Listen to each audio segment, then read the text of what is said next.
कोर्टानं पहिली गोष्ट अशी आहे की धुडकावून नाही लावलं. पहिली महत्वाची गोष्ट आहे की आमचं म्हणणं मान्य केलं. मुळात असं आहे की नाही की या संदर्भामध्ये आपल्या सर्वांना ठाऊक आहे की अधिवेशनाच्या पूर्वसंध्येला अचानक एक पत्रक निघालं, बुलेटिन म्हणतात, लोकसभेतनं बुलेटिन निघालं आणि त्या बुलेटिनमध्ये जॉईंट सेक्रेटरी पदावरच्या अधिकाऱ्यांनी असं लिहिलं की 6 जणांनी संलग्नता मागितली म्हणून त्यांची बसण्याची व्यवस्था खालीलप्रमाणे केलेली आहे. अरे संलग्नता ऍप्लिकेशन, त्या संलग्नतेला धरून संविधानामध्ये कायद्यामध्ये कुठे तरतूद आहे अशी की 6 जणांना संविधानाने बसवता येईल? आणि म्हणून आम्ही माननीय सर्वोच्च न्यायालयामध्ये आज गेलो होतो. सर्वोच्च न्यायालयाचे माननीय न्यायाधीश नरसिंहन आणि आराध्य साहेब तिथे होते.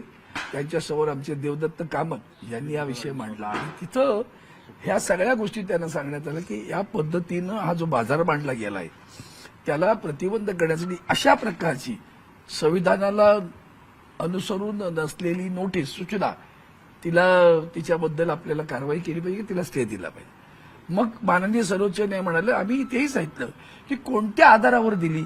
बरं कोणी दिली? Joint secretary. पक्ष मर्जर करण्याचा अधिकार जॉईंट सेक्रेटरीला किंवा ऍप्लिकेशन करण्याचा अधिकार जॉईंट सेक्रेटरीला. मग माननीय अध्यक्षांचं काय मत आहे? अध्यक्षांनी कोणत्या आधारावर घेतलं? अशी कुठलंही त्या संदर्भात माहिती नसताना अशा प्रकारचा निर्णय आलेला आहे आणि म्हणून मग कोर्टानं सांगितलं की आम्ही त्यांना नोटीस जारी करतो, 15 दिवसाच्या नोटीसचं उत्तर मागू आणि फायनल हिअरिंग 15 दिवसांत करू.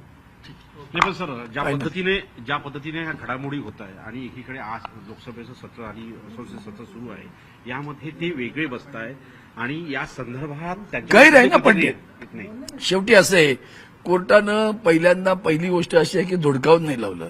पहिली महत्वाची गोष्ट आहे की आमचं म्हणणं मान्य केलं की हे नाही तर म्हणाले असते ना ते कायदेशीर आहे म्हणून, त्यांचा अधिकार आहे म्हणून आणखी काहीतरी म्हणाले असते ना. असं काहीच नाही म्हणाल ना. उलट त्यांनी नोटीस जारी केली. ज्या जॉईंट सेक्रेटरी काढल्या त्याला नोटीस जाईल. आता नाही नोटीस जाईल. त्या नोटीसचं त्यांनी उत्तर देऊ द्या. कोणत्या आधारावर तुम्ही या सगळ्यांना 6 जणांना तुम्ही वेगळं बसल्याची? सत्ता संघर्षाचा निकाल अजून लागलेला नाहीये. आता पक्ष फुटला त्यावेळेला अशा नोटीस असा आता बघा, निदान आज पहिली वेळ अशी की माननीय सर्वोच्च न्यायालय थोडंसं आशेचा किरणासारखं बोललंय. प्रत्यक्षात कृती काय करते ते फार दूर नाही ना.